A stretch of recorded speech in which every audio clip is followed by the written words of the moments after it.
ونستعينه ونستهديه ونستغفره ونعوذ بالله من شرور أنفسنا ومن سيئات أعمالنا من يهد الله فلا مضل له ومن يضلل فلا هادي له أشهد أن لا إله إلا الله وحده لا شريك له وأشهد أن محمدا عبده ورسوله اللهم صل وسلم وبارك على سيدنا محمد الفاتح لما أغلق والخاتم لما سبق ناصر الحق بالحق والهدي إلى صراطك المستقيم صلى الله عليه وعلى آله وأصحابه حق قدر مقدار العظيم اللهم نور بالكتاب بصري وأطلق به لساني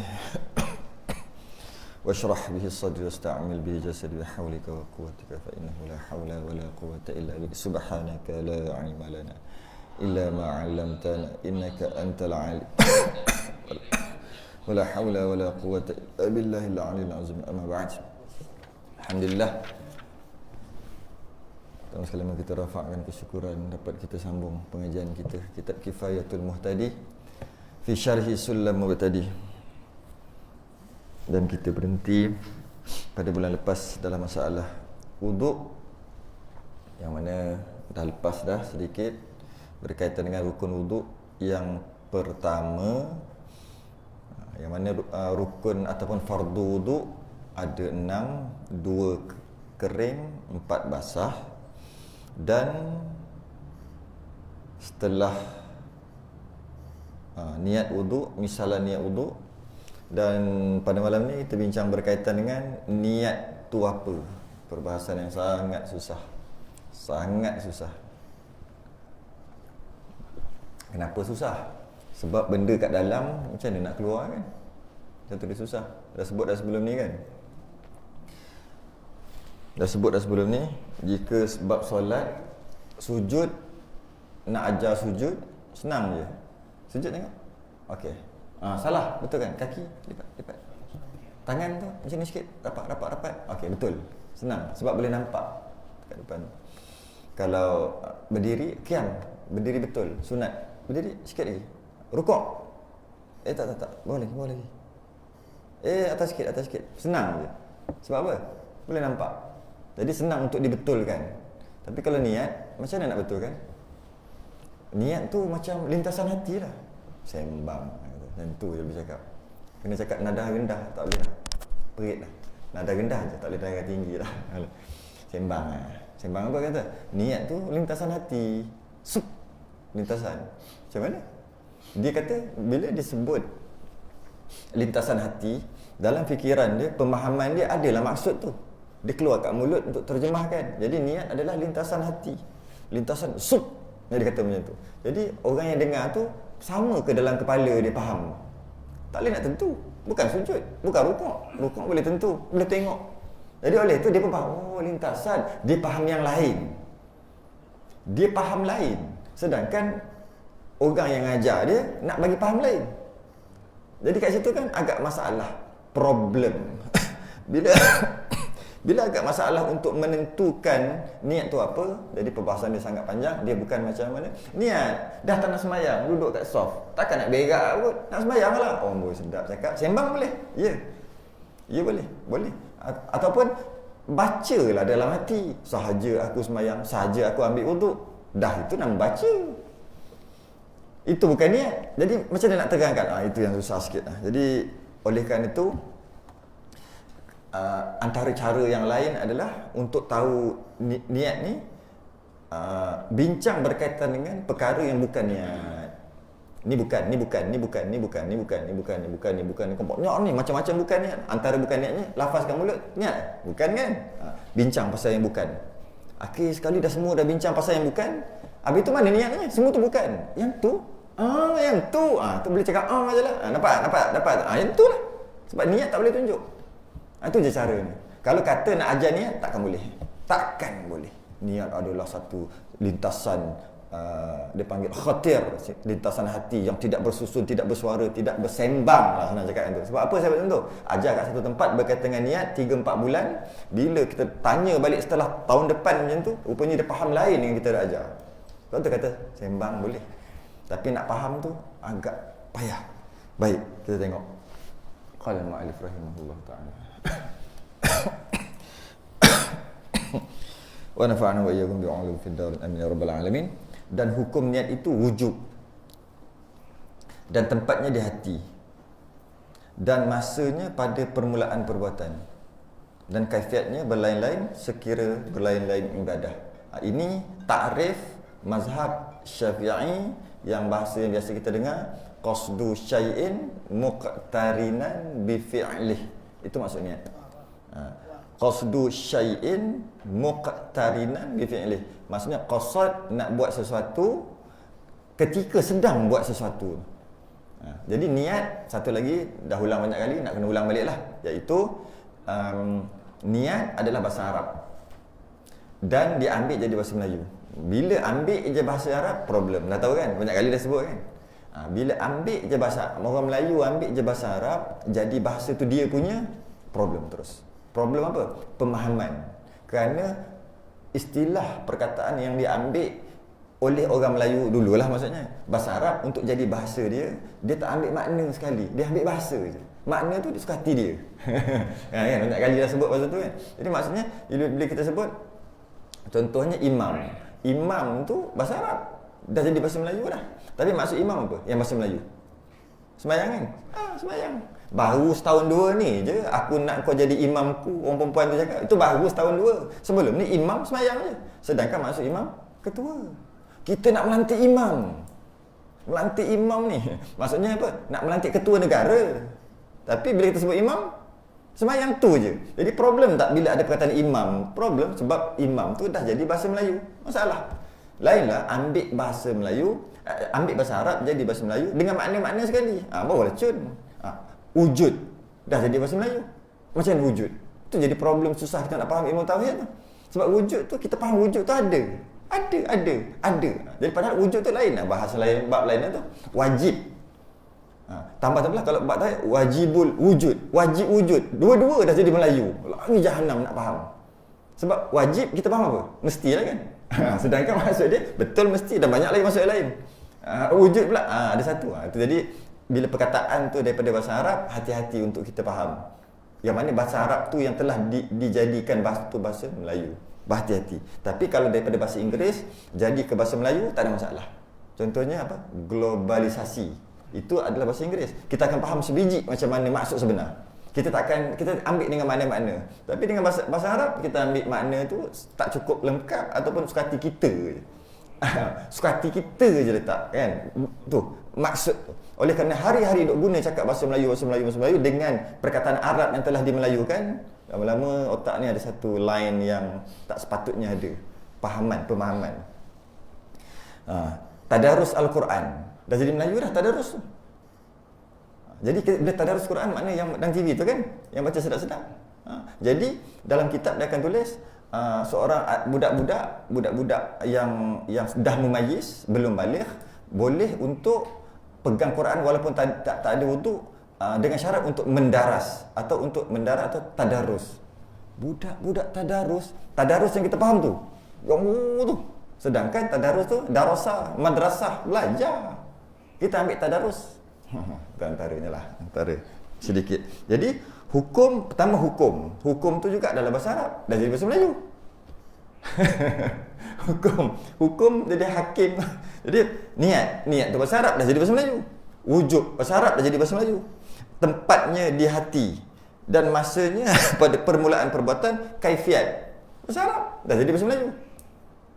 Jadi susahlah nak faham. Berlain-lain sekiranya berlain-lain ibadah bahasa Arab dah jadi bahasa Melayu.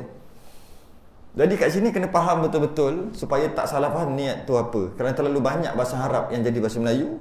Jadi kalau kita nak faham syarahnya, niat tu wajib. Mesti kena ada.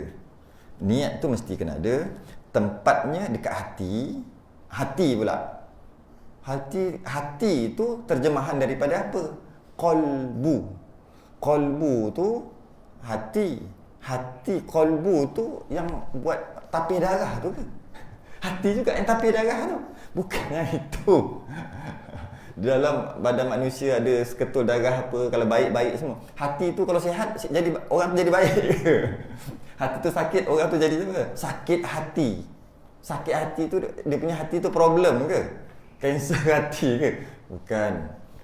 Qalbu maksudnya niat tu ada dekat dalam qalbu. Qalbu tu maksud hati, bukan hati yang seketul tu. Bukan yang itu. Dan masanya pada permulaan perbuatan, ini mazhab Syafi'i je. Dia panggil muqtarinan. Dan kaifiatnya dan caranya berlain-lainan sekira berlain-lain ibadah. Itu selapis dah, dua lapis dah tu. Lapis yang ketiga pula. Niat tu kita nak bincang agak payah, jadi kita bincang yang bukan dulu. Bercakap ada dua jenis. Bercakap ada dua jenis. Pertama dipanggil kalam nafsi. Yang kedua dipanggil kalam lafzi. Standard. Kalam perkataan, nafsi sendiri, diri sendiri. Kalam perkataan, lafzi yang lafaz. Bila lafaz dia ada getaran. Tu lafaz tu maksud. Tu. Dia ada makhraj, dia ada tu ada tu.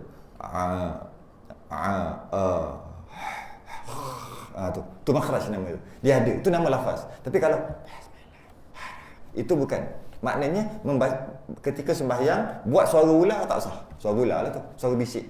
Bismillahirrahmanirrahim. Semua makhraj dia duduk dekat ha.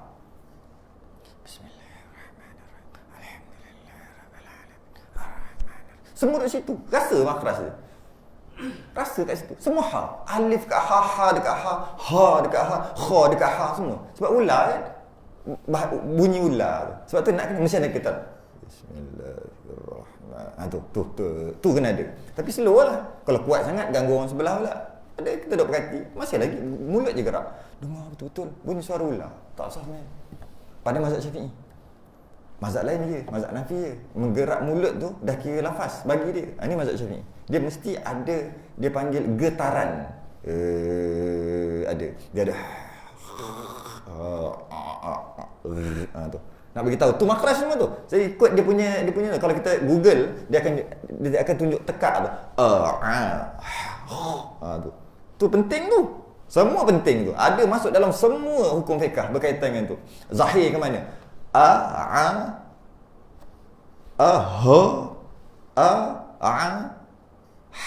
Kha. Mana zahir? Maksudnya kalau muntah adalah keluar yang batin kepada zahir. Namanya muntah. Bila keluar muntah maknanya dia najis. Bila najis telan haram. Tak boleh. Sebab dah najis kan.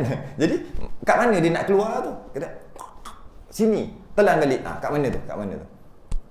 Dengan sengaja lah. Tak sengaja tak apa. Jadi kat situ penting lah bab makhraj tu. Penting. Jadi hati-hati buat sembahyang. Jangan buat suara ular. Jangan buat suara ular. Habis. Jadi bercakap ada dua jenis. Pertama kalam nafsi.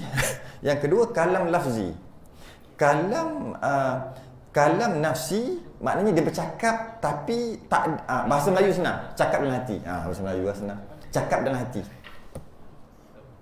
Dengar bercakap ni? Bercakap. Ataupun kalau sembahyang sahaja. Ni nampak tak? Susah tak nak cakap dalam hati? Susah kan? Nak cerita dalam hati tapi kena cakap kat mulut juga. Okey, konon-konon ni hati. Kalau tidak tak boleh dengar. Okey. Sahaja aku ambil uduk. Tu dia baca. Itu namanya kalam nafsi. Istilah lain hadisun nafs boleh juga. Bercakap dengan diri sendiri dalam keadaan tak ada bunyi, tak ada makhraj. Itu maksudnya kalam nafsi. Yang kedua kalam lafzi. Yang kedua itu kalam nafsi. Yang kedua kalam lafzi, yang ada lafaz, yang ada getaran. Selesai. Dua-dua ni bukan niat. Settle. Suara hati bukan niat. Yang tu sahaja apa ke? Bukan. Jadi dua dah reject. Reject dengan maksud itu bukan niat. Bukan kata tak boleh buat. Kalau maksud tak boleh ke Allah sahaja aku sembahyang tak. Bukan cakap tak boleh, itu bukan niat. Habis tu nak buat ke? Nanti dulu. Tapi itu bukan niat. Terima hakikat dulu. Yang lama kan niat Allah sebelum 14 tu. Allah tu 14. Jadi maksud Allah tu, masa tu nak masukkan niat tu. Masa nak masuk, dia pun sahaja aku dalam tu. Pertama nak bagi tahu, sahaja aku tu bukan niat masa tu, bukan niat. Habis tu sah ke? Nanti dulu. Tak kata tak sah, tapi itu bukan niat dulu. Okey, itu bukan niat. Itu dipanggil kalam nafsi ataupun perkataan yang bercakap dalam hati.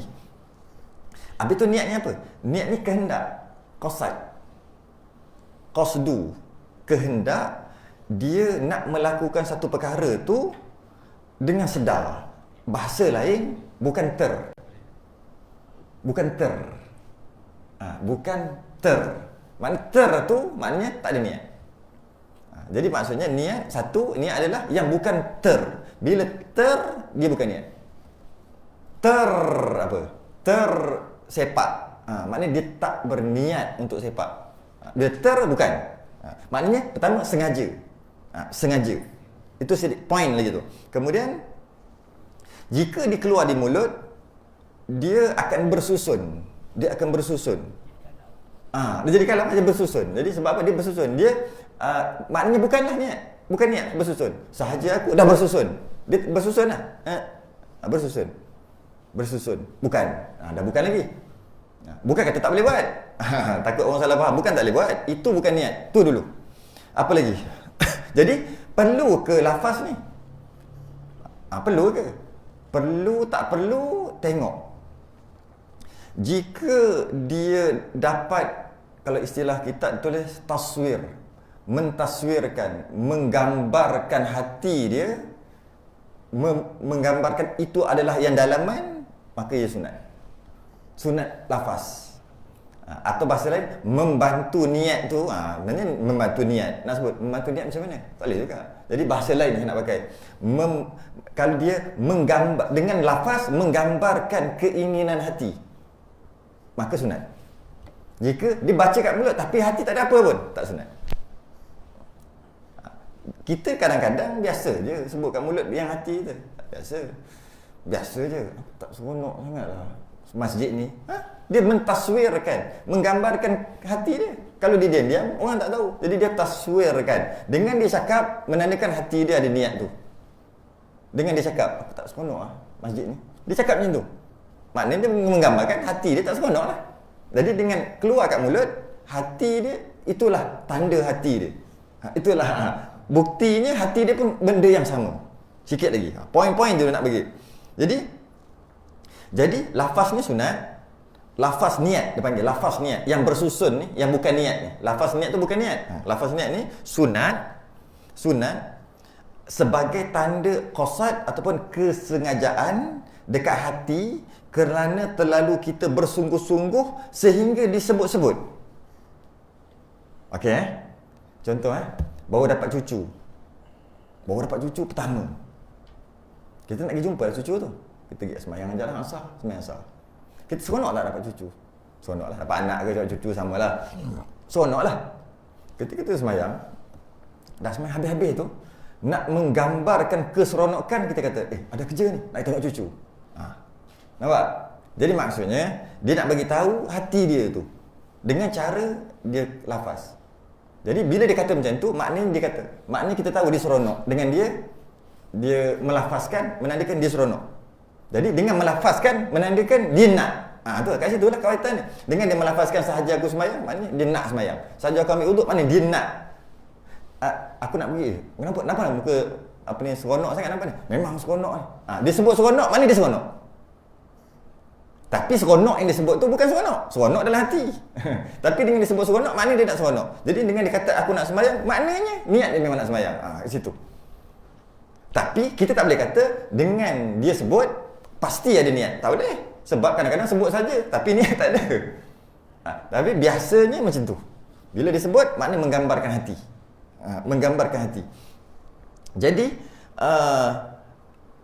lafaz ni kerana terlalu bersungguh-sungguh dan terlafaz sehingga terlafaz dekat mulut. Sehingga terlafaz dekat mulut. Kadang-kadang kita nak tengok bola pun, jangan lupa ni, JDT lawan Pahang. Jangan lupa malam ni tengok. Kita duk tersebut nak menandakan niat kita nak tengok. Kita cakap dekat kawan kita. Kita nak tengok. Sedangkan tengok asing-asing. Dia tengok rumah dia, aku tengok rumah aku. Tapi jangan lupa ni malam ni JDT. Dia melafazkan, menggambarkan hati dia. Okey pun tak ada pun orang cakap bid'ah.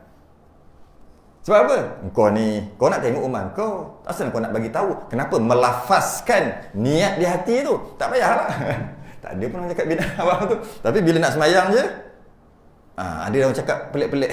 Cakap pelik-pelik. Dan kerana itulah disunatkan lafaz niat bagi menzahirkan amalan syariat, iaitu kesengajaan nak buat sungguh-sungguh, meluap-luap, meledak-ledak, bahkan menjadi rukun Islam melafaz 2 kalimah syahadah, walaupun dengan dia, kalau dia tu sebenarnya dia tak nak beriman pun, dia tak nak masuk, dia hati dia nak masuk Islam sangat-sangat, dan dia beriman, dan dia memang faham agama. Beriman Islam lain, dia tetap juga tidak Islam. Walaupun dia lebih faham pada orang Islam. Macam mana nak jadi Islam? Kena lafaz. Mana lafaz ni penting lah. Dengan tak lafaz kau takkan jadi Islam, walaupun kau dalam hati kau iman lah. Sebab beriman percaya. Nak tak nak menjadi rukun Islam, mesti kena lafaz. Berarti penting tak lafaz? Nak beritahu kepentingan lafaz, pentinglah juga. Kalau lah lafaz tu tak penting, maknanya janji beriman. Betul kau beriman nanti? Ya, beriman. Okey, dah Islam lah. Apa guna mulut tu? Kena lafaz juga. Siap tangan macam ni lagi. Macam ni lagi. Itu sunat, tak ada apa tu. Kena juga lafaz. Sebut, saya cakap. Sebut. Dan lafaz pula tertentu. Tak boleh aku percaya kepada Allah dan tak boleh. Dia kena asyhadu. Aku percaya kepada Allah, aku percaya kepada Rasul. Tak jadi. Dia kena asyhadu. Kena asyhadu. Kalau nashhadu, tak boleh. Nashhadu kami organisasi sebab 2 orang masuk Islam, tak boleh. Dia kena alif, shin, semua cukup. Ha, dal, asyhadu. Allah kena sebut satu-satu. Maknanya sebutan tu pun tertentu untuk jadi Islam. Kalau lafaz tu tak penting, tak payahlah. Nak betul kepentingan lafaz. Sehingga kan kalau tengok surah Qaf, ma yalfidhu min qaulin illa ladaihi raqibun atid. Apa maksudnya? Tak ada suatu lafaz, ma yalfizu. Lafaz tu tak ada satu lafaz min qaulin, daripada perkataan-perkataan tu, illa, melainkan ada dekatnya raqib dan atid. Maksudnya apa? Catit. Jadi bila kita lafaz, benda tu penting. Ya, dia penting. Dan dia dicatit oleh malaikat. Ulang balik. Jadi lintasan dekat hati, dia bersusun, yang kita panggil hadisun nafs. Dia belum tentu sah niat tu, tapi kebiasaannya dia akan berserta dengan niat. Dia kata, dia semayang, dia ambil wuduk, sahaja aku semayang. Masa dia menyebut-nyebut perkataan yang bercakap dalam hati yang bukan niat tu, ada niat kat belakang. Yang dia tak perasan. Sapi punya, lembu punya susu, sapi dapat nama. Dia sangka niat dia Allah tu yang dia baca tu. Sedangkan yang dia baca tu bukan. Sebab bersusun tu bukan niat. Tapi dengan sebab dia baca tu ada sup, dia tak perasan pun yang tu. Maknanya sah tak? Sah juga. Jika seseorang boleh dapat sup tu tanpa membaca apa-apa, makruh hukumnya usolli. Dia tahu dia boleh nak jap. Dia boleh. Dia biasanya semayang 50 tahun takkan tak boleh lagi nak dapat benda tu. Kalau mengaji dapatlah. Dia akan tiap-tiap kali takbir, tiap-tiap kali berniat, dia akan perhati ada satu benda pelik. Lama perhati. Duk lafaz ni. Perhati. Yang tu niat tu. Bila dia dapat, dia cuba buat sendiri tanpa kat mulut, tanpa lafaz. Nak ni. Tup boleh. Boleh. Ada bila boleh, hukum usolli makruh dah. Makruh dah, tak boleh dah. Makruh hukumnya. Jadi jika tak boleh, kena lafaz baru ada benda tu. Buatlah sampai mati pun. Kalau tak buat, kalau kata konon-konon, Nabi kata Allahu Akbar. Jadi dia pun nak macam tu juga. Sedangkan Allahu Akbar teringat benda lain. Allahu Akbar teringat kunci. Allahu Akbar teringat macam-macam. Lepas tu konon-konon macam tu. Nampak tak? Habis tu orang lain boleh ke? Orang lain boleh. Boleh. Sebab orang lain ilmu dia boleh. Dia belajar dan dia cuba latih. Maka boleh lah. Jadi kalau kita nak tengok kan, kenapa orang lain boleh? Kenapa Nabi dulu boleh? Kenapa sahabat dulu boleh? Kenapa mereka tak perlu usolli? Ada sebab? Ada. Ataupun mungkin tok guru dulu tak ada, pergi masuk Allahu Akbar, ambil wuduk. Kita nawaitul wudu'a, macam-macam. Kenapa mereka boleh terus? Kenapa kita tak boleh dapat tu? Kerana kita tak sama dengan mereka. Kenapa tak sama? Ini. Mereka tu siapa? Orang terdahulu, nabi-nabi, nabi dulu, sahabat-sahabat, tabi'in, orang-orang terdahulu yang ilmunya melaut. Amal tak payah cerita. Hari-hari khatam contohnya lah kan. Dan macam mana dia punya perangai. Tengok perangai dia dengan kita. Lepas tu jangan kita duk belagak konon-konon tak payah nak usolli. Macam mana dia orang tu? Sembahyang Zuhur. Assalamualaikum warahmatullahi. Zuhur ni pukul 2 lah dia kan. Assalamualaikum warahmatullahi. Bila nak asar ni? Bila nak asar tu mereka. Bila nak asar ni? Padahal baru salam. Kita Assalamualaikum warahmatullahi. Hilang beban. Kita rasa macam tu. Bahasanya macam tu lah. Maksud hilang beban maksudnya kalau nak comelkan bahasanya, selesai satu tanggungjawab. Sebenarnya tak. Sembang. Sebenarnya macam mana? Hilang satu beban. Sembahyang kita anggap beban. Nak keluar rumah, sembahyang lah dulu baru keluar. Nanti payah nampak sembahyang beban. Itu bukti. Sekarang ni pukul 1. Zuhur 1.15. Kalau keluar sekarang nanti kena singgah. Beban tak? Beban. Kita nampak macam baik. Jangan keluar dulu. Keluar pukul 1.30 lepas sembahyang. Kan mudah. Sebenarnya itu tanda beban. Sembahyang tu beban bagi kita. Okey lah. Maksudnya bukan kata beban lah. Ngaku je lah tu benda tu beban. Kalau tidak, jalan depan sikit 10 minit. Berhenti ya. Kalau berhenti nak kena berhenti turun kereta, tutup tingkap, semua beban. Sembahyang beban. Sembahyang jadi beban. Sedangkan orang terdahulu yang kata mantap ni semua ni, yang amalannya dan ilmunya, lepas bagi salam Zuhur tak sedap duduk dah. Asal lambat sangat asar ni. Asal lambat asar ni. Kita lepas sembahyang, lepas tu tengok isyak pula, rasa baru je sembahyang maghrib. Tu kita. Oleh kerana mereka setiap saat bila nak sembahyang, bila nak masuk waktu, tak tahan, sembahyang sunat lah dulu. Sembahyang sunat dulu, lepas gian. Lepas tu bila nak masuk, alamak, sambil tu kerja lah. Tu hidup mereka sembahyang sambil kerja. Hidup kita kerja, tapi dengan syarat bos kena bagi masa untuk sembahyang. Nampak? Kita sembahyang tu part time. Orang yang terdahulu sembahyang tu full time, yang kerja je part time. Oleh kerana setiap saat ada bila nak sembahyang, masuk waktu azan. Agak-agak perlu ke sahaja aku? Tak, dia niat Nuh. 5 jam lepas dah dia niat. Dia niat sembahyang subuh lepas isyak. Berapa jam tu? 9, 10, 11, 12, 1, 2, 3, 4, 5, 6. Masuk 9 jam dia dah niat nak sembahyang subuh. Lepas salam isyak tu niat terus lah, maksudnya niat lah tu maksudnya. Aku nak sembahyang. Kenapa lah? Alah, kena tidur dulu, mengantuk sikit. Tapi nak sembahyang. Tak apalah, tidur lah. Tidur tu part time. Tidur. Lepas tu bangun. Tak masuk lagi. Bila nak masuk? Pukul 5, 5.30. Dah masuk. Takkanlah sahaja aku nak sembahyang.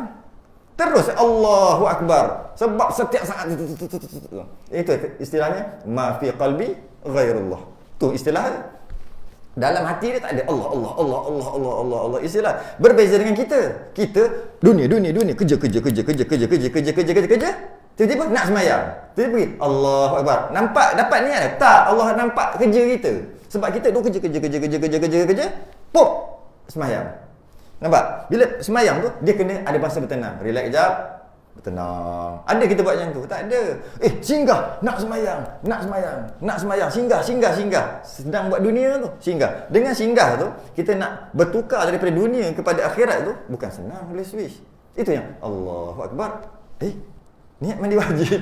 Itu yang pelik-pelik tu. Allahu Akbar. Niat Zuhur, asar niat. Sebab apa? Dia tak fikir pun sebelum tu. Dia fikir benda hal kerja dia. Itu perbezaan mereka dengan kita. Tiba-tiba kita yang fikir dunia 24 jam, diselang-selangi dengan sembahyang. Kita nak macam orang yang fikir 24 jam sembahyang, diselangi dengan dunia. Pergilah. Boleh kan?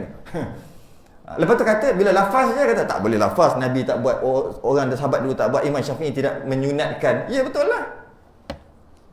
Sebab diorang 24 jam orang terdahulu. Kita tak macam tu. Kita dunia penuh dalam hati. Bila penuh dalam hati, untuk transfer daripada dunia kepada akhirat memerlukan masa. Dan kita pula tak ada masa. Jadi nak tak nak, tolong mulut ni, tolong mulut tolong. Dia pun sahaja aku nak sembahyang. Itulah kalau bahasa Melayu usolli tu, aku nak sembahyang. Kalau orang Arab dengar usolli, macam orang Melayu dengar macam ni, aku nak sembahyang. Orang Arab dengar macam tu lah. Kalau kita Jom duduk sini. Aku nak sembahyang. Aku nak sembahyang Zuhur. Aku nak sembahyang Zuhur. Orang Arab dengar usolli macam kita dengar tu. Kita dengar usolli sebab bukan bahasa kita. Kita bunyi macam best je. Usolli macam best kan. Tapi orang Arab dengar macam kita dengar. Aku nak sembahyang. Aku nak sembahyang. Dia pun, "Hei, kau ingat kau seorang nak sembahyang?" Dia diam dah lah. Kita akan cakap macam tu. Betul? Sebab kita sebut usolli, kita nampak macam okey. Macam best. Sedangkan orang Arab dengar macam tu. Aku nak sembahyang. Aku nak sembahyang. Macam kita nak pergi, dia akan marah. "Weh, nak sembahyang diam-diam lah. Aku tahulah nak sembahyang. Aku pun nak sembahyang. Kau tak payahlah bagi tahu." Dia akan kata. Jadi, ketika kita nak pergi interview susuk ramai orang ni, beribu orang. Dan nak dipilih mungkin 100-200 orang je yang dipilih untuk diterima. Kita pun tengok, semua hebat-hebat ni. Habislah, tak dapat kerja lah. Kita pun dipanggil. Duduk dalam satu bilik dulu dalam 2-3 jam untuk dipanggil nak masuk interview. Kita pun tengok ada cermin, betul kan? Okey, aku boleh buat. Tu aku boleh buat. Ya Allah, bagilah dapat kerja. Ya Allah, aku mesti boleh. Orang boleh, aku boleh. Tu lafaz tu, itu yang aku nak sembahyang. Dalam bab dunia okey je cakap depan cermin. Aku mesti boleh buat. Mesti dapat kerja ni. Mesti dapat. Tujuan apa cakap? Nak hati nak berdebar ni. Nak bantu. Macam tu juga kalaulah bersemangat dengan dunia, bab sembahyang sepatut 10 kali semangat. Aku nak sembahyang. Aku nak sembahyang. Kacau orang. Pula maksudnya macam tu. Aku nak sembahyang. Ya Allah, aku nak sembahyang. Khusyuk. Aku nak sembahyang.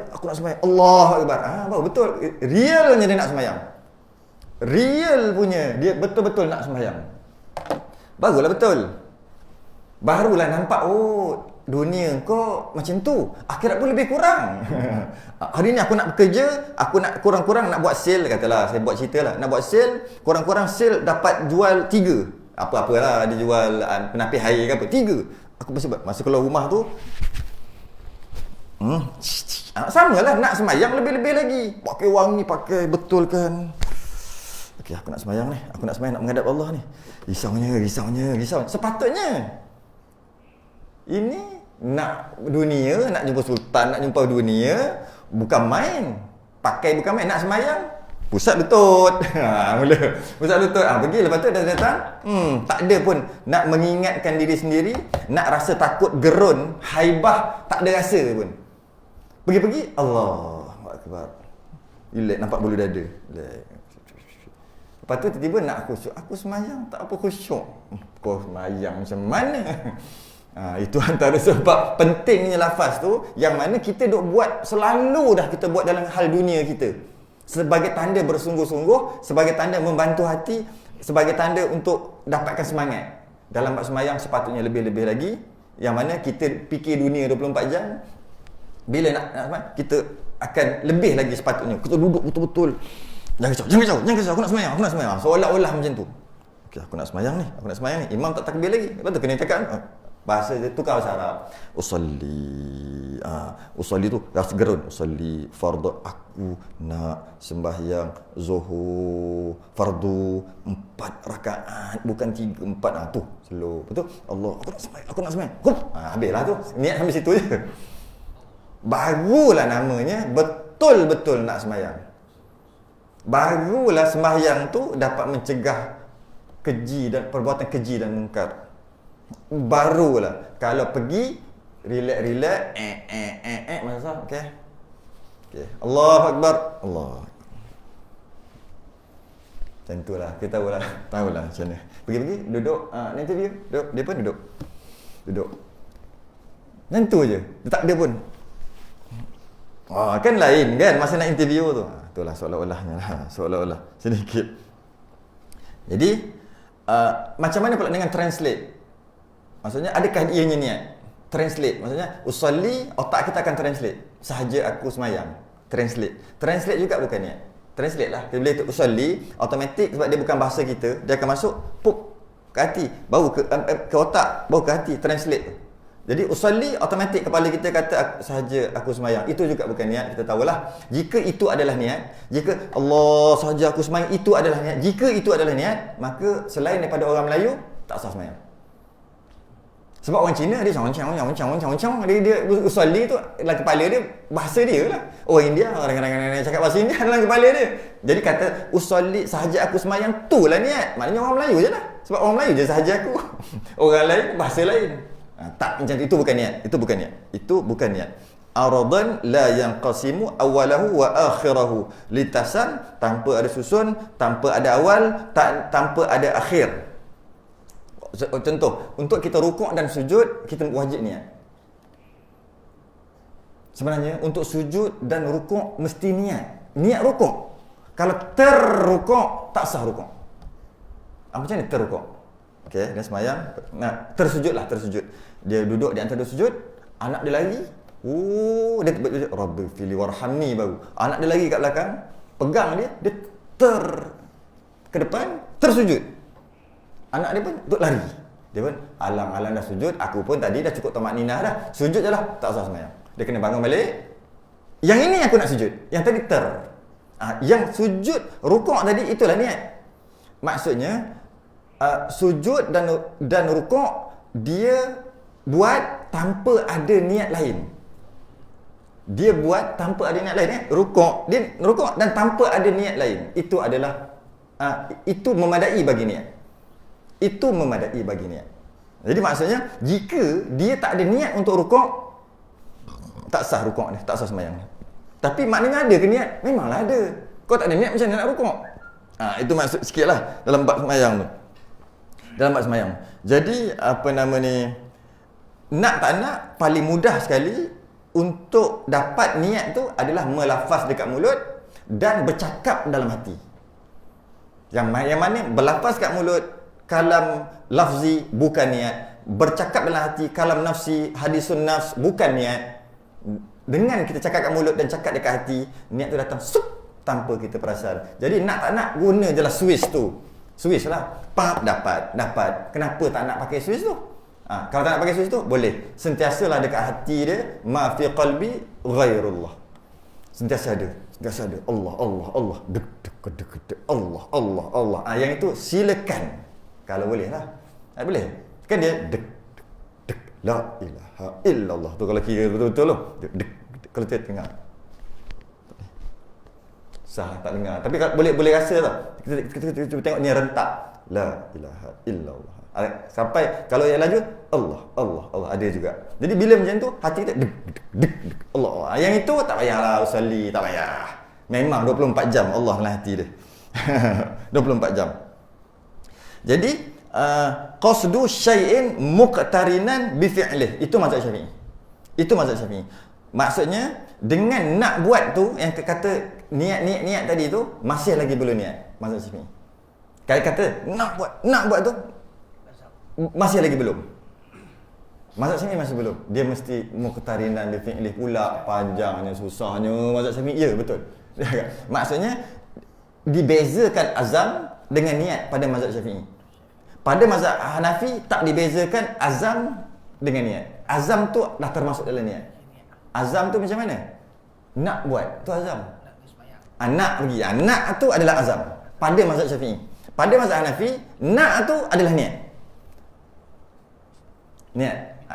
Orang Melayu semua niat. Tu teruk. Yalah, aku niat nak buat kenduri, niat juga. Sembahyang, niat juga. Buat apa dekat Kuala tu? Ambil wuduk. Kenapa ambil wuduk? Niatnya nak sembahyang. Niat juga, semua niat. Aku nak pasang niat juga. Semua dia main niat. Jadi problem lah nak faham. Niat tu, itu semua ni bukan niat pada hukum syarak. Bukan. Niat dia mestilah pertama nak qasdu syai'in, nak buat sesuatu, dan perbuatan pertama ibadah. Apa perbuatan pertama? Jika sembahyang, takbiratul ihram. Jika ambil wuduk, basuh muka yang pertama. Kena air kat muka, masuk niat waktu tu. Takbiratul ihram masuk, dia panggil muqtarinan, bersekali dengan perbuatan yang pertama. Jadi macam mana? Masa dia satu lagi, dia ni seolah-olah macam ekor. Tu ekor. Bukan nombor ekor, ECHO. Ya, gemar. Biasa lama duduk London tak biasa cakap. Oh, betul. Tu kan? Ya. Bila kata aku nak semayang, ada gema datang ke? Aku nak semayang. Makin slow. Dengan ada gema tu, mudah nak masuk niat.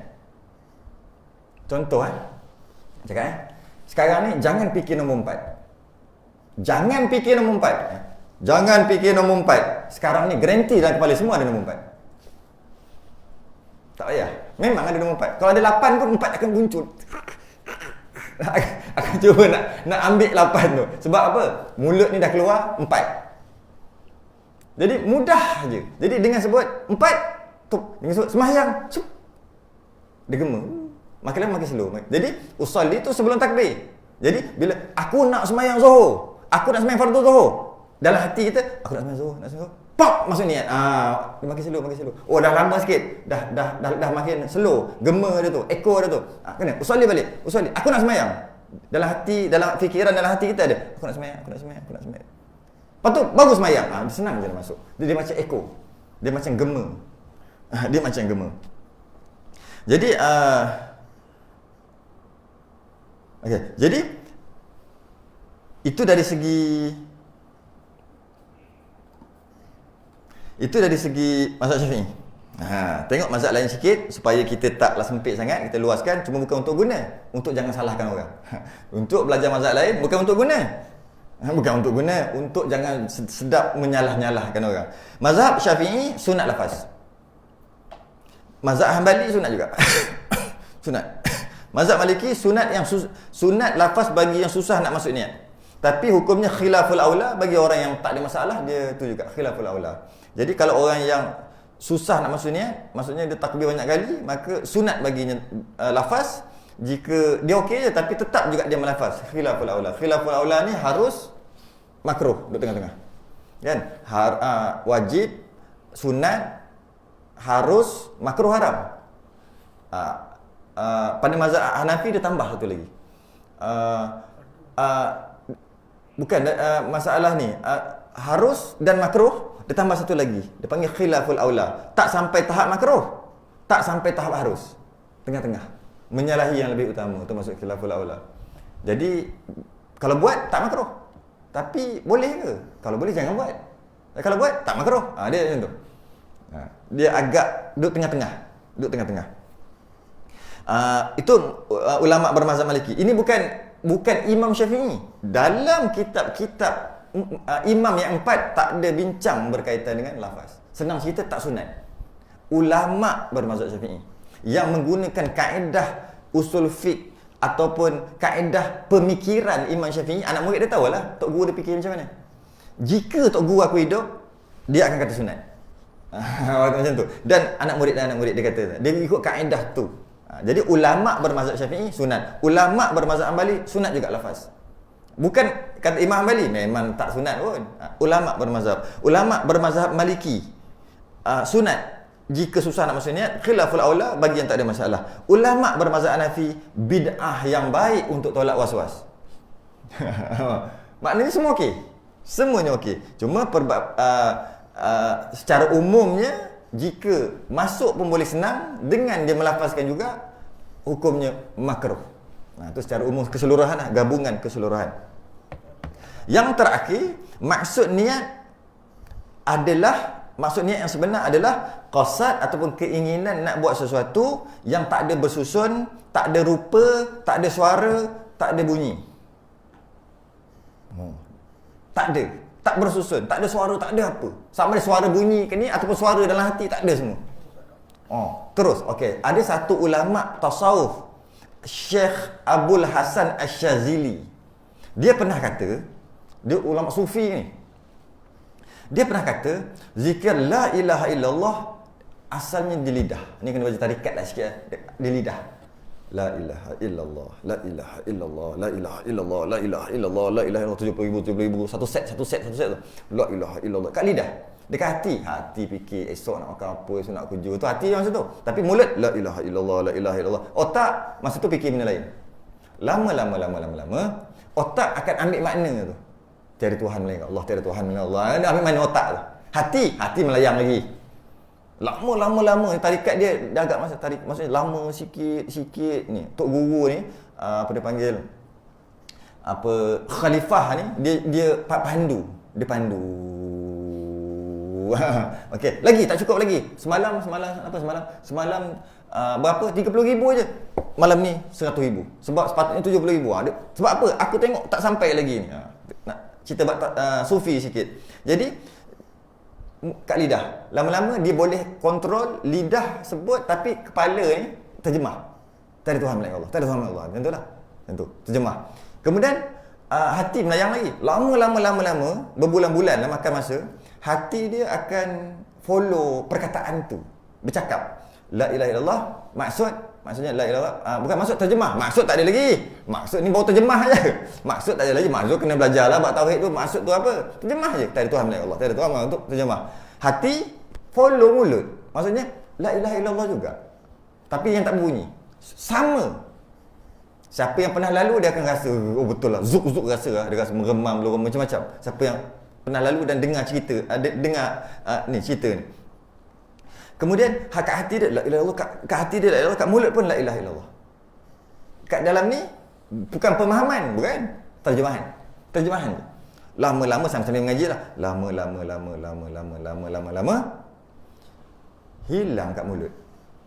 Dekat hati 24 jam la ilaha illallah, la ilaha illallah, la ilaha illallah, la ilaha illallah. 24 jam. Oh, itu terbaik lah kalau buat. Ini sembang aja lah. Nak buat tak tahulah. Terbaik lah kalau buat. Kemudian lama kat hati sambil belajar lah. Maksud la ilaha illallah tu lah. Lama hilang dekat hati. Hilang. Habis tu mana? Yang ada kefahaman zikrullah yang tidak bersusun, tidak berupa, tidak bersuara, tidak bunyi. Macam niat tadi. Dia faham. Macam mana nak cakap? Macam tu je. Faham. Jadi niat dia lebih kurang sama dengan tadi tu. Kefahaman zikrullah. Dia faham. Dia tak ada la ilaha, tak ada mulut lah. Tapi untuk dapat satu lintasan, untuk dapat zikrullah yang tidak bersusun, tidak berupa, tidak ada suara, tidak ada bunyi tu, mesti dengan mula dengan apa? Lafaz juga. Tanpa lafaz tak boleh. Tiba-tiba je tak boleh. Dia dengan mulut. Sembang kan? Mulut dulu. Mulut maksudnya tak ada makna pun. Cakap je la ilaha illallah, la ilaha illallah. Tak ada apa-apa pun. Kepala duduk kepala lain, hati duduk ke lain. Lama baru boleh terjemah. Lama baru boleh ikut follow. Tapi kena mulut dulu. Jadi mulut penting tak? Penting. Lafaz tu penting. Jadi untuk mencapai niat yang tidak bersusun, tidak ada rupa, tidak ada suara, tidak ada bunyi, mesti mulakan dengan lidah dulu. Sebab tu dinamakan lafaz itu adalah lafaz niat itu membantu hati untuk mendapatkan niat yang sebenarnya. Dan lafaz juga diambil daripada Nabi pernah lafaz. Ada orang kata Nabi tak pernah lafaz kan? Pernah. Sekali. Bukan ataupun satu ibadah, iaitu haji dan umrah. Nawaitul hajja wa ahramtu bihima lillahi ta'ala. Nabi sebut dekat mulut. Sahaja aku haji dan umrah. Tu kuat lah tu. Jadi bila tu ulama kita ahli sunnah wal jamaah 4. Jangan lupa nombor 4 apa? Kias. Kalau haji boleh, takkan sembahyang tak boleh. Kat situ antara menguatkan lagi kata lafaz tu penting. Yang contohnya nak bagi menguatkan hati tu lafaz. Bagi menguatkan hati.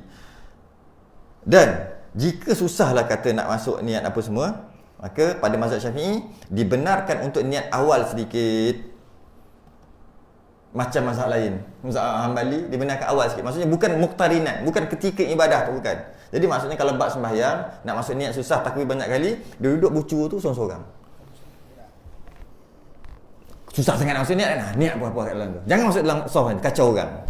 Dah masuk, dia pergi depan 2-3 langkah, Allahu Akbar, ingat kebesaran Allah. Allahu Akbar. Tak payah niat lah. Sebab niat tu. Habis ada masa bukan muqtarinan, dimaafkan bagi orang yang susah nak masuk niat. Jadi tak mungkin dah berlaku takbir berulang kali. Tak mungkin lah. Tak mungkin lah basuh muka sampai basah. Tak masuk niat. Tak mungkin lah. Sebab apa? Kalau nak tu, jangan basuh muka dulu. Duduk dulu. Niat apa? Niat wudu. Duduk, tenang. Dah masuk. Ambil air. Tak muqtarinan. Tak apa. Sebab dia orang penyakit. Jadi tak mungkin akan jadi basuh muka berulang kali sampai basah baju, takbir tak akan jadi. Akhir sekali penyakit was-was. Tak mungkin akan jadi macam tu. Kerana boleh ada pendapat yang dhaif yang mengatakan boleh guna, iaitu tak muqtarinan, tak berserta pun, tak ada masalah bagi orang penyakit, dan sah semayangnya, sah wuduknya jika dalam tempoh rawatan, itulah bahasanya, sehinggalah dia boleh cover balik, dan juga pada masalah puasa kena niat tak? Niat tu takrif dia muqtarinan. Macam mana nak muqtarinan puasa? Macam mana nak muqtarinan? Macam mana nak berserta? Permulaan ibadah puasa subuh kan? Jadi nak suruh jap. Niat pun azan. Betul? Tak ada. Jadi boleh ke? Boleh je sebelum atau bagi puasa lah maksudnya. Boleh je. Jadi orang yang takbir berulang kali, basuh muka berulang kali, istilah kalau kita dalam kitab Fathul Mu'in dia tulis kat situ, orang tu adalah khabal fil aqli au jahlun fid din. Dua je. Orang yang takbir berulang kali, basuh muka berulang kali, mandi wajib berulang kali ni, yang tak masuk niat ni. Khabal fil aqli, lemah akal, au jahlun fid din, jahil agama. Dua je.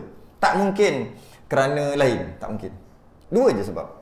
Sama ada dia jahil ataupun sebab lemah akal. Jadi maksudnya orang yang tak lemah akal sepatutnya selesai lama dah. Sama ada dalam ibadah ataupun dia duduk dulu, masuk niat puas-puas dulu baru masuk. Jadi tak ada masalah sepatutnya. Tak patut berlaku. Ada satu orang, dia tu was-was kat pondok dulu. Dia dengan najis. Cukup was-was dengan najis. Sekali tu dia lalu jalan, lepas tu dia tengok ada najis. Kena ketak. Dia was-was. Padahal jauh lagi. Dekat batas, jauh lah. Kena tak lembu, kena ketak. Aku rasa dia sepak je tak lembu. Settle masalah. Memang confirm kena basuh. Penyakit tak? Penyakit. Macam mana pun, apa ni? Macam mana pun, jika tidak ada was-was langsung, tidak ada takbir berulang kali langsung, tidak ada basuh muka berulang kali langsung, tidak ada tersalah niat langsung, hati-hati. Yalah, itu ada kata hati-hati. Jika takbir Allah Akbar masuk selalu, tak pernah langsung diganggu, berhati-hati kerana perompak tidak akan merompak rumah yang hampir roboh. Pernah sebut tak ingat kat mana tu, takut-takut pernah sebut. Perompak tidak akan merompak rumah yang hampir roboh. Perompak akan merompak rumah yang ada CCTV. Betul tak? Sebab kalau tak ada benda mahal, buat apa letak CCTV? Ni nak runtuh dah. Aku naik silsilah arwah aku dalam tu, rumah tu runtuh. Jadi dia tak akan rompak. Kita kiaskan kepada setan, tidak akan kacau. Orang yang memang salah. Orang yang tak mengaji, memang semayang dia salah, wuduk dia salah. Setan cakap dekat dia punya anak-anak buah, wahai perebet semua, aku ni kapten setan. Jangan kau kacau dia. Galakkan dia beribadah lagi. Jangan kacau. Kejut dia pukul 3 pagi suruh tahajud. Kerana dia buat memang dah salah. Tapi masa dia nak belajar fardhu ain, kacau dia punya tayar. Pancit kan? Dia kata macam tu lah. Cakap kat isteri dia, hasut lipas, suruh kejar isteri dia. Isteri dia takut, isteri dia tak bagi. Abang, ada lipas, tak payah pergi abang belajar. Jika nak belajar, jika nak semayang, jika nak buat ibadah, lapangkan supaya dia boleh pergi buat, kerana dia memang dah salah. Jadi, jika tak pernah rasa was-was, hati-hati. Sama ada tak pernah belajar langsung, mungkin tak tahu benda, memang belasah je. Allah Akbar, hati-hati. Tapi kalau kadang-kadang diganggu, menandakan jalan tu betul lah. Bersyukurlah kerana diganggu. Tetapi setiap kali nak semayang, setiap kali nak wuduk kena ganggu, itu penyakit pula. Melampau lah pula. Itu penyakit pula. Jadi dia kena pandai. Dia ada kat situ. Jadi syaitan ni bila dia ganggu, syaitan mesti dilawan, jangan diikut. Datangnya tabung, kita masuk duit kan. Tiba-tiba masa kita nak masuk duit tu, terasa aku seorang je bagi yang merah, yang lain semua shilling. Wah, aku yang paling hebat. Kan terasa kan, setan dah cocok. Sekarang nak buat macam mana? Adakah tak jadi berduit balik? Sebab nanti riak, sia-sia je. Ataupun masuk duit juga, nanti macam mana? Tapi dah rasa dah ni. Setan tak boleh ikut. Setan kata jangan bagi kan. Dia jentik perasaan tu supaya kita jangan bagi. Kita buat macam mana? Bagi juga, tolak perasaan. Tu cara dia. Bukan tak apalah, esoklah aku bagi. Harap-harap esok tak adalah perasaan belagak tu. Tak, salah. Bagi juga. Apa saja. Apa dia? Nak semayang. Sepatutnya Nabi semayang ba'diyah dekat rumah. Tapi kita semayang kat sini. Tapi kalau aku semayang kat sini rasa macam hebat daripada orang yang duduk turun lepak kat luar tu. Terasa hebat. Terasa aku ni ahli syurga. Terasa macam-macam. Kalau macam tu kau semayang, confirm dah semayang apa macam tu. Tak payah semayang lah. Silap besar. Dia kena semayang juga, perasaan tu tolak. Tu mujahadah tu. Sebab setiap kali datang tup, itu tak berdosa lagi. Tak berdosa lagi. Tak ikut, follow, bela dia. Bela tu yang makin besar tu. Follow. Ada satu kisah dekat Masjidil Haram, Tok Guru duk cerita. Dia ulama lah. Dia ayahnya tasawuf lah. Dia fiqh. Dia mengajar anak murid ramai di Masjidil Haram. Ajar. Pada satu hari tu, dia ajar fiqh, dia dapat futuhat. Futuhat ni fatah, pembukaan. Ayat itu dia dapat idea bahasa sekarang. Masuk, dia buka kitab syarah kau menjadi syarah. Allah bagi ilham. Futuhat dia bagi dapat, seronok. Bagi hujah, ambil, teringat pula hujah kitab tu, ambil kitab tu. Tiba dia rasa hebat. Aku anak murid beribu. Aku rasa dekat Masjidil Haram ni aku yang paling tu. Setan jentik hati dia. Astagfirullah. Ulama dia tak lama. 5 minit, astagfirullahalazim dah. Kita 5 hari, 5 tahun belum tentu orang taubat. Dia terus, ulama sekejap. Macam mana? Aku dah rasa dah ni. Aku paling hebat, tengok hujah aku. Sebagai nak mengenakan syaitan, padan muka kau. Pom, tutup kitab, balik. Baru 15 minit, balik dah. Balik rumah, padan muka syaitan sambil-sambil lah. Kau nak kenakan aku kenakan kau balik. Balik rumah. Ayah kata, tak mengajar ke? Mengajar tadi. Ketika aku sedang mengajar, aku dapat futuhat. Allah bagi pembukaan. Macam mana pun aku tak dapat menanggung beban tu menyebabkan aku rasa belagak, rasa tu. Jadi aku pun tutup. Esoklah mengajar. Padan muka syaitan. Ayah dia kata, kau telah ikut cakap syaitan. Kau telah ikut cakap syaitan. Syaitan buat suruh kau berhenti, maka kau berhenti. Kau telah ikut. Walaupun kau cakap kau padan muka, sebenarnya kau sendiri yang padan muka. Caranya macam mana? Ajar juga, perasaan tu tolak.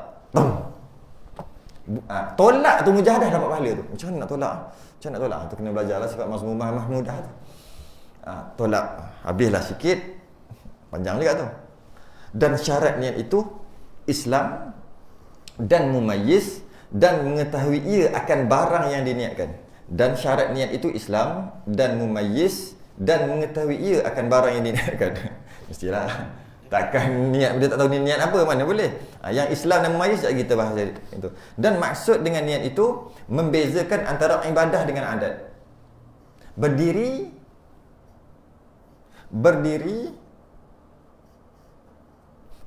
adalah harus berdiri. Tak dapat pahala berdiri. Tak dapat. Macam mana berdiri tu nak jadi ibadah? Sahaja aku semayang, Allahu Akbar, jadi ibadah. Berdiri sama berdiri. Berdiri nak tunggu roti canai siap, berdiri juga, beratur. Tapi tak dapat pahala. Nak jadi ibadah, dia kena niat semayang. Duduk, tak dapat apa-apa. Macam mana nak jadi duduk tu ibadah? Niat. Dengan duduk yang tersujud, duduk atas awal, duduklah. Ataupun semayang sunat duduk. Jadi, duduk, berdiri semuanya adalah harus. Jika ada niat, dia jadi ibadah. Tak ada niat, dia jadi adat.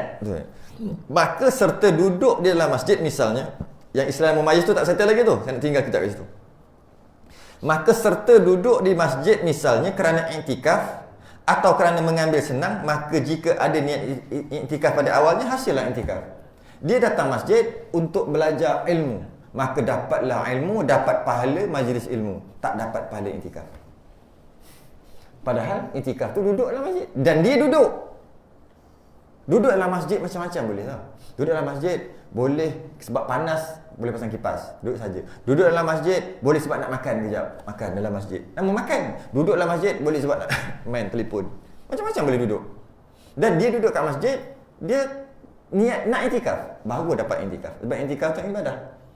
Sama je, semua orang duduk. Tapi yang tu tak dapat pahala, i'tikaf ini dapat. Bezanya niat. Itu nak bezakan niat dengan adat. Duduk adat, duduk ibadah. Duduk ibadah kena ada niat. Niat i'tikaf. sikit. Dalam masalah Islam dan memayis pula. Syarat sah niat adalah Islam dan memayis.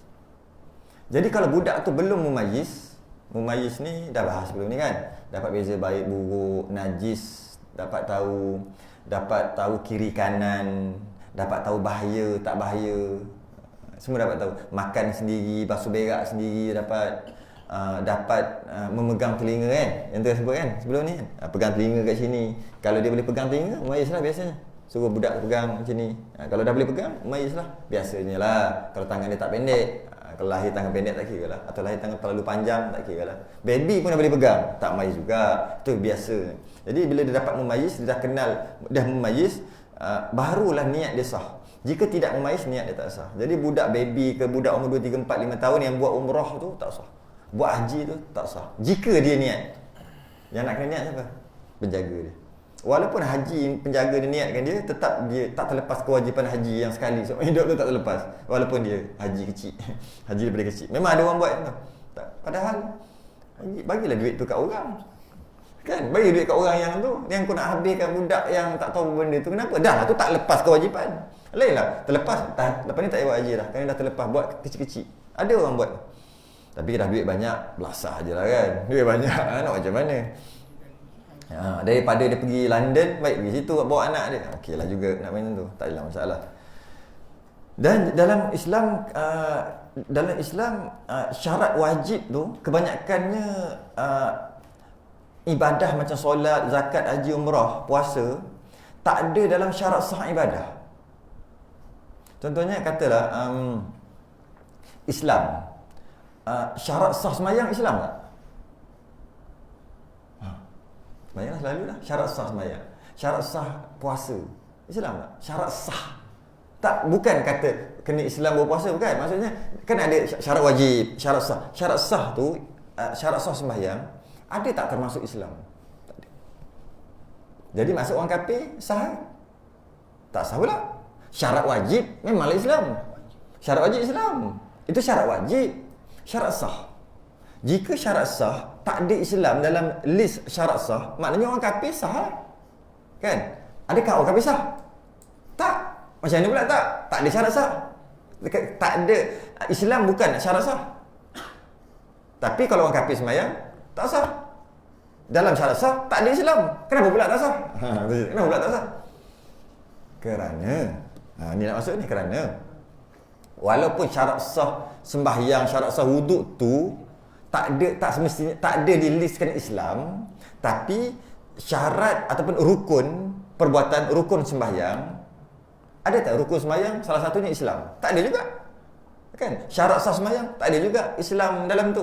Syarat wajib memang ada, syarat sah. Bukan bermakna dengan tak adanya syarat mesti Islam baru sah, tak semestinya sembahyang orang kafir itu sah, tak semestinya. Tapi kalau syarat sah cukup, sahlah. Kerana ada dipanggil rukun. Ya, rukun sembahyang. Rukun sembahyang, rukun wuduk lah. Kita ambil rukun sembahyang lah, senang cerita. Rukun sembahyang. Rukun sembahyang ada ke Islam? Tak ada. Tak ada juga. Tapi rukun sembahyang apa? Niat. Syarat niat apa? Sah niat. Islam. Kat situ balik. Jadi maksudnya, walaupun syarat sah sembahyang tu tak ada di list kan termasuk Islam, tapi tetap orang kafir tak sembahyang kerana dia nak sembahyang niatnya tak sah, kerana syarat sah niat adalah Islam. Dekat situ dia duduk, dia menyorok kat situ. Ni kalau ambil stam ada benda tu. Ada. Mengapakah tidak ada syarat sah sembahyang iaitu Islam di dalam syarat sah sembahyang? Kenapa tak ada? Adakah bermakna orang kafir itu sah kerana maksud syarat sah sembahyang adalah jika memenuhi syarat tu sah sembahyang. Sebab tu namanya syarat sah sembahyang. Jadi sekarang dia telah memenuhi syarat tu. Orang kafir itu telah memenuhi semua syarat-syarat sah sembahyang. Syarat sah sembahyang dah ada wuduk, ada apa semua itulah. Menghadap kiblat, menutup aurat suci pada najis, semua cukup syarat. Cukup syarat. Maka orang kafir itu sahlah sembahyang.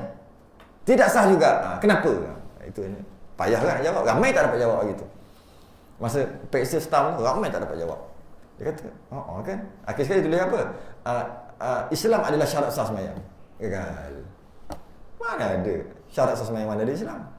Jadi maknanya Islam tu menyorok dekat syarat sah niat. Walaupun tak ada dalam syarat sah sembahyang, tapi dia nak sembahyang kena niat. Nak niat mesti Islam baru sah.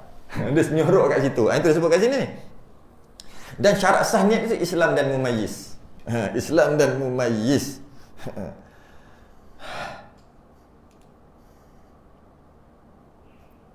Okey. Jadi syarat wajib solat Islam, syarat sah solat wuduk dan rukun wuduk, kalau bab wuduk lah boleh. Syarat wajib solat Islam. Tapi syarat sah solat kena ada wuduk. Syarat sah wuduk kena ada niat. Syarat sah niat kena ada Islam. Kalau bab wuduk tu lah kena Islam. Kalau tidak tak sah. Jadi boleh kita kata Islam tu kena ada juga. Tapi duduk menyorok dekat situ.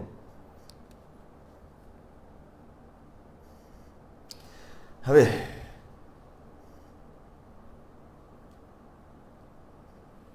Okey. Apakah tujuan niat tu? Tujuan niat disebut sini untuk membezakan adat dan ibadah. Dengan ada niat jadi ibadah, dengan tak ada niat jadi adat. Masuk masjid saja-saja, tak ada niat iktikaf, taklah iktikaf. Ada niat iktikaf, jadilah iktikaf. Nak mandi sebab panas, dapatlah mandi panas. Tapi kalau ada niat, jadi ibadah, mandi wajib. Atau mandi sunat. Nak solat, kena berdiri. Berdiri saja-saja pun boleh. Tapi kalau dengan dia nak solat dengan maksud dia niat, berdiri dia jadi ibadah. Macam itulah yang lain-lain. Nak mandikan jenazah, wajib nak berwuduk sunat. Nak berwuduk sunat je niat fardu kerana tak ada macam pula niat fardu. Niat fardu. Ketika berwuduk dia boleh niat macam-macam. Kan? Sahaja aku berwuduk. Perlu ke niat sahaja aku mengambil wuduk tu fardu? Sebab nak sembahyang kena ada wuduk. Dia wajib lah tu, fardu lah tu. Sunat je niat. Fardu. Kerana wuduk berbeza dengan mandi wajib. Mandi wajib ada mandi saja-saja, ada mandi fardu bila niat. Tapi wuduk tak ada. Mana ada wuduk? Mana ada wuduk saja-saja? Mana ada? Tu beza. Mandi ada, mandi panas. Macam nak jadi ibadah? Niat. Jadi mandi wajib. Jadi fardu. Sahaja aku mandi fardu, sahaja aku mandi wajib. Tak ada, sahaja aku ambil wuduk wajib. Mana ada? Sebab bila wuduk je, automatik yang wajib. Sebab nak buat yang wajib. Tu kat situ lah sikit. Kalau bahas bab jenazah kat sini ada nota sikit Tok Guru bagi. Bila nak mandikan jenazah hukumnya wajib. Mandikan jenazah hukumnya wajib. Niat memandikan jenazah sunat. Wudukkan jenazah sunat. Niat mewudukkan jenazah wajib. Jadi pelik. Siapa tak pernah dengar kena baca 2-3 kali lah. Baca 2-3 kali. Jadi kata Abdullah bin Al-Mubarak, dia tabi'in, dia kata boleh jadi amalan yang kecil menjadi besar kerana niat, dan boleh jadi amalan yang besar menjadi kecil kerana niat juga, kata je. Iaitu Islam ni kaya dengan niat. Niat nak pergi Mekah dapat pahala, niat nak bantu ibu bapa dapat pahala, niat nak mati syahid, semua niat dapat pahala. Niat baik dapat pahala, niat jahat tak dapat dosa. Dapat dosa apabila dah buat. Itulah kemurahan rahmat Allah. Rahmat Allah. Jadi kalau katalah oleh kerana Abdullah bin Mubarak kata macam tu, maka ulama menafsirkan bila kita nak pergi masjid, maka pastikan kita kena banyak niat. Banyak niat. Aku nak pergi masjid, aku nak niat iktikaf. Di rumah ni maksud niat lah, maksud niat. Atau bahasa kita azam. Nak ni, kadang-kadang nak pergi masjid, nak niat iktikaf nanti, lepas tu aku nak solat sunat Qabliyah, tahiyatul masjid sebutlah. Niatlah, aku nak duduk kat saf yang pertama, lepas tu aku nak sembahyang ikut imam berjemaah, lepas tu aku nak wirid, lepas tu aku nak ada duit RM5 ni nak sedekah RM1. RM5 sedekah RM1 je. Lepas tu nak dengar kuliah. Nak dengar kuliah. Okey. Start motor tak hidup. Semua niat tu dapat tadi. Tak, akhirnya tak boleh. Lepas tu tengok Soho dekat je, pergi Soho. Minum teh buih, dapat pahala. Dapat pahala. Jadi maksudnya banyakkan niat. Lepas tu habis tu niat panggil niat pahala bagi duit, niat wirid semua dapat walaupun tak jadi bagi. Islam kaya dengan niat. Islam kaya dengan niat. Ataupun dia niat nak qabliyah. Sampai-sampai dah qomat. Qabliyah dah dapat dah pahala niat tu. Jadi memang Islam sangat kaya dengan niat. Pergi-pergi duduk saf kelima. Sedangkan dia niat tadi nak duduk saf pertama. Atas sebab-sebab tertentu dapat saf kelima. Ramai pula orang dapat niat saf pertama, dapat pahala saf pertama. Itulah. Pergi-pergi, kata aku nak sedekah RM1 tadi. Boleh Allah, duit tak ada tertinggal, dapat pahala dah. Jadi kayakan dengan niat. Kayakan dengan niat. Innamal a'malu binniyat. Okey, syarat sah amalan ada dua keadaan. Kadang-kadang syarat sah amalan ni pertama dia kena perlu niat dan ada pahala. Ada keadaan yang tak niat sah tapi tak dapat pahala. Contohnya dia zakat adalah ibadah. Ia juga adalah amalan, maka wajib niat. Dan rukun zakat adalah niat dan serahan. Tak ada salah satu tak sah. Niat masa nak zakat tu, niat yang kita dah baca tu, inilah wang RM7 ya, bagi menggantikan beras fitrah yang wajib atas diriku tu, yang dah baca tu. Kita sebut tu menandakan, menggambarkan hati lah. Pertama serahan ada duit dan niat tu ada. Niat tu ada. Maka sahlah zakat tu. Dan dia perlu niat. Itu antara contoh. Dan contoh lagi, azan adalah ibadah. Azan adalah ibadah. Dia juga ada amalan. Tak perlu niat untuk sah azan. Nampak? Tadi perlu niat untuk sah zakat, untuk sah sembahyang, untuk sah wuduk. Tapi dalam masalah azan, dia tak perlu niat untuk sah azan tu. Tapi untuk dapat pahala, dia perlu niat. Aku nak azan, Allah dapat niat, dapat pahala azan. Jika dia tak niat nak azan, boleh ke tak niat azan tapi terazan? Katalah dia bengong azan Allah sampai habis dah memang dah masuk waktu, sah azannya. Tapi pahala tak dapat. Maksudnya nak sah tu kadang-kadang kena niat, kadang-kadang tak payah niat. Sah juga. Tapi sebab tak ada niat, tak dapatlah pahala. Bukan dia kata subhanallah, aku tak niat zikir tadi, tak dapat pahala, tak sah zikir, sah zikir, pahala tak dapat. Pahala tak dapat. Ada ke keadaan yang mana niat tu ketika amal ibadah tu dia boleh dia boleh niat lambat-lambat sikit. Boleh, ada keadaan. Contohnya dia tanam pokok, kemudian keluar buah. Buah tu burung makan ke apa, dia kata tak apalah, sedekah. Boleh tak? Sedangkan dah bagi dulu, dah diambil dulu, baru dia sedekah. Boleh? Boleh. Walaupun lambat. Boleh. Aku sedekah. Okey. Dan sama juga dia hilang slipper. Oh, mana slipper ni? Imam cakap, alah sedekah je lah. Alah sedekah je lah. Kau tak sedekah pun bukan dapat apa, jadi sedekah je lah. Boleh tak? Dah ambil dulu? Boleh. Sah sedekah dia. Cuma esok tengok orang hantar balik, haram ambil balik. Dah sedekah lah, tak boleh ambil dah. Ini aku punya yang semalam. Cancel lah sedekah, tak boleh. Jadi hak tuan yang sedekah tu. Tuan yang ambil tu. Tak tahu siapa, duduk kat surau masjid je lah. Tak boleh ambil dah sebab dia dah sedekah. Tak boleh tarik, walaupun sedekah tu niatnya setelah diambil. Samalah, maksudnya niat tu kadang-kadang beberapa nak bagi tahu, niat tak semestinya muqtarinan. Dalam bab sembahyang, bab wuduk muqtarinan berserta. Bab lain kadang-kadang boleh lepas pada tu boleh. Kadang-kadang lah. Okey, jadi untuk sah amalan ialah amalan yang untuk sah amalan tak perlu niat. Contoh dalam masalah amalan yang disuruh untuk tinggal. Amalan yang disuruh untuk tinggal perlu niat tak? Amalan yang disuruh untuk tinggal perlu niat tak untuk berpahala? Amalan yang disuruh untuk tinggal. Amalan yang disuruh untuk tinggal.